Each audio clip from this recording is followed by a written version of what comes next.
News is a left-wing, woke leftist talk network, but they're not honest. In what was the most overt, sickening display of left-wing bias during a presidential debate, the so-called moderators barely asked the vice president about any massive flip-flops, changes in position, only since she became the presumptive Democratic nominee, never once followed up on when she failed to provide a straight answer.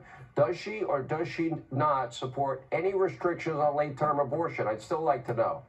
You know, in contrast, former President Trump got nothing but hostile treatment from the moderators, constant follow-ups, fact checks, gotcha questions, kind of like this. There is no state in this country where it is legal to kill a baby after it's born. Madam Vice President, I want to get your response to President Trump. ABC News did reach out to the city manager there. He told us there have been no credible reports that the Springfield city manager says there's no evidence of that. Vice President Harris, I'll let you respond to the rest of what you've heard. President Trump, as you know, the FBI says overall violent crime is actually coming down in this country. The question was about you as president, not about former Speaker Pelosi, but I do want Vice President Harris to respond here. Vice President Harris, he says you hate Israel. That's absolutely not true. You said she went to negotiate with Vladimir Putin. Vice President Harris, have you ever met Vladimir Putin? Can you clarify tonight? Just a yes or no, you still do not have a plan. All right, so guess how many times these moderators fact-checked Kamala Harris? Zero, not once. Make no mistake. She lied over and over and over again. Just take a look at your screen. She lied about Project 25, lied about the very fine people hoax in Charlottesville that even left-wing Snopes called out as a lie, said it was bogus. She also lied about Trump's sales tax. It doesn't exist. Lied about a nationwide abortion ban Trump has never supported. Lied about Trump wanting to ban in vitro fertilization when in reality he supports federal assistance for IVF. She lied about Trump's role in Afghanistan and when the withdrawal. She lied about the bogus border bill, and as you can see, it goes on and on and on. The list goes on. David Muir, Lindsey Davis, they were pathetic. The fact checks only went one way against Donald Trump, David Muir, Lindsey Davis, Bob Iger, the entire ABC Disney organization. It was a complete disservice to the country.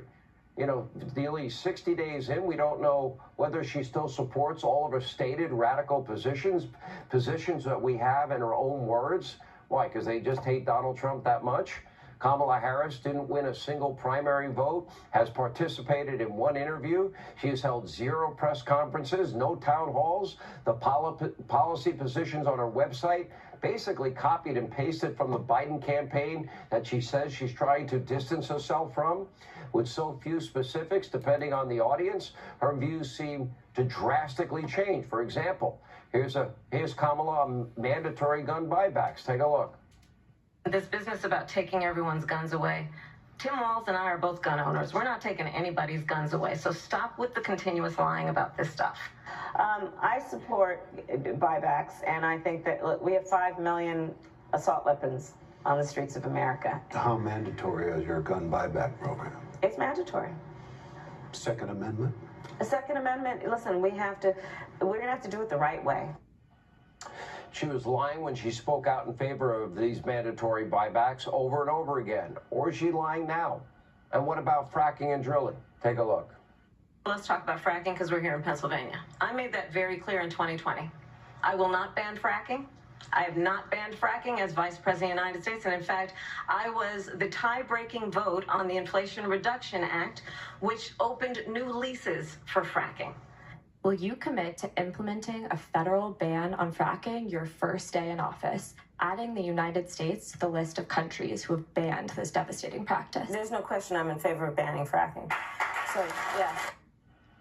No question she was in favor of banning fracking and still is. She was lying then, or is she lying now? Do you believe her? What about the, government health care, Medicare for All bill that she co-sponsored with Bernie in the Senate? Take a look.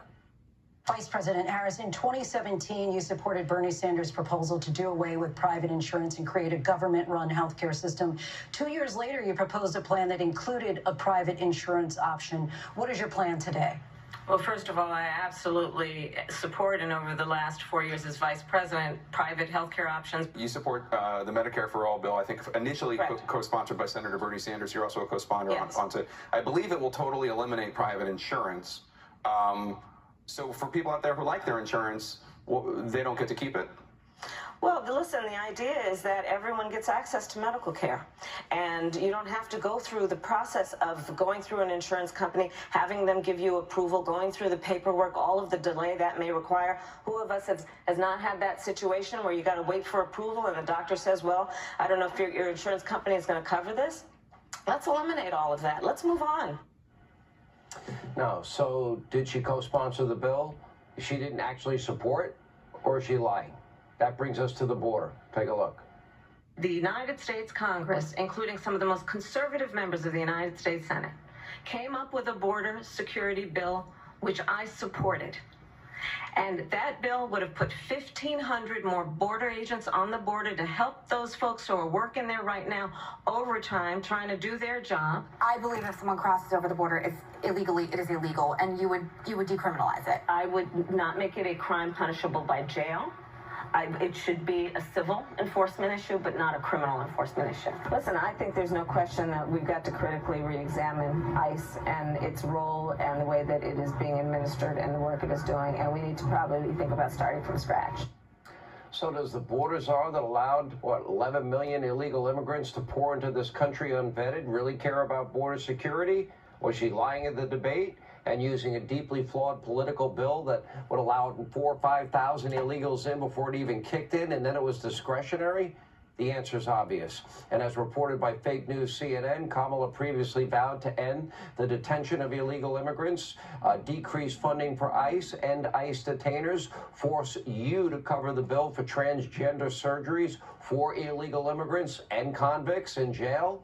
These are radical beliefs, and they don't just magically change overnight. Kamala's new vague policy positions, mysteriously adopted only after she became the nominee, are about as fake as her weird faces that she was making during last night's debate. There is nothing authentic about the Harris campaign. This is a candidate in the media mob protection program, and she literally threw her name on every socialist bill in the Senate and dissolved America's borders during her time as vice president and border czar. But now she'll do and say anything she needs to do or say to win and advance her career, even if that means throwing her cognitively impaired boss under the bus. And right on cue, look who just boarded the Trump train. This was funny earlier today in Pennsylvania. The president himself, Joe Biden, donned a red Trump 2024 hat in front of a crowd in Shanksville and a fire station. The White House said he did it to show bipartisan unity on 9/11. Kamala's campaign is probably not very happy about the gesture, but Biden really doesn't hate Kamala after all, right? Who could blame him if he does? Anyway, joining us now, the host of Outkicks, Tomi Lahren is fearless. Tomi Lahren, Fox News contributor Charlie Hurt, Project 2021 Chairman Horace Cooper. Tomi, start with you. All right. You know, the frustrating thing to me, and I went into this last night in detail, is all of these major radical left positions she staked out, bills she sponsored. We have no idea if she still supports them. How does ABC Disney not ask those fundamental questions? Well, they gave her a pass, and I think the reason that Kamala won't answer for her past policy positions and she won't tell us why she is supposedly evolved is because she hasn't evolved. I also think she's leaving herself plenty of room, if she were to be elected, to go right back to those radical positions. You can't believe a thing this woman says. If she would have given us some story about her evolution on fracking, her evolution on gun confiscation, on Medicare for all, on illegal immigration and being tough on the border, then perhaps the American people would somewhat buy it, at least the viewers and voters that are still on the fence. But she didn't have to do any of that because ABC didn't make her do any of that. They were in the can for her. They actively debated against Donald Trump. He walked into an ambush and a buzzsaw. Unfortunately, he didn't just take the bait, he took the whole boat, which is a whole separate conversation. But Kamala is hiding behind the mainstream media, and they will continue to shield and coddle her. The only thing we can do is play back her own words, as you have expertly done, and play it on repeat until Election Day. But she's only, Charlie, being pragmatic to win the election. Bernie Sanders said that. Yeah, exactly. Listen to one of her own supporters on that key point. Look, this is why she lost the debate last night. She lost it because the onus was completely on her. She's the one that 1/3 of the American population says they don't know where she stands on things. They don't know enough about her to support her or to make a decision about her. And so the onus is entirely on her to make the case why people should trust her. And she failed to do it last night. She failed to explain to people why she's changed her position on things like fracking and Israel and all these other topics. She also failed to explain why she has embraced all of these wildly radical positions that she now conveniently says she has changed her position on. You and I both know that the only reason she's changed her position is because she'll say absolutely anything to get elected. And as Tommy just pointed out, all the Trump campaign has to do is run the footage of what she said last night compared to all the footage that she said before, just as you just did. All you have to do is run that and let her sink herself with her own words in their ads. And that's why she lost. People don't trust her. They don't know her. The onus is on her, and she failed last night. You know, I'm looking at, and we'll get into this later in the program, Horace, but I'm looking at even the New York Times and Reuters, and I've spoken to a lot of pollsters today. They said no change, no real impact here. And the fact that she was rehearsed, okay, got to give her credit. She did a little homework and she got her prepared lines. ABC did a horrible job in terms of asking really important, pertinent questions that I think the American people need to know before they start voting, and they're starting to vote now. And that to me is a colossal failure. They're the biggest loser in all of this. But I guess the question I have for you is, you know, if she can't move the ball because she can't really speak her true beliefs, how does that end, even though she has all the aid and assistance of the media? There's something that happened last night that's actually bigger than the aspirations of President Trump or Vice President Kamala Harris. And that is that on December 15th, 1791, our founders got ratified the First Amendment. It is the only part of the Constitution that protects a commercial enterprise. That is the Fifth Estate. And they did that for a really, really important reason.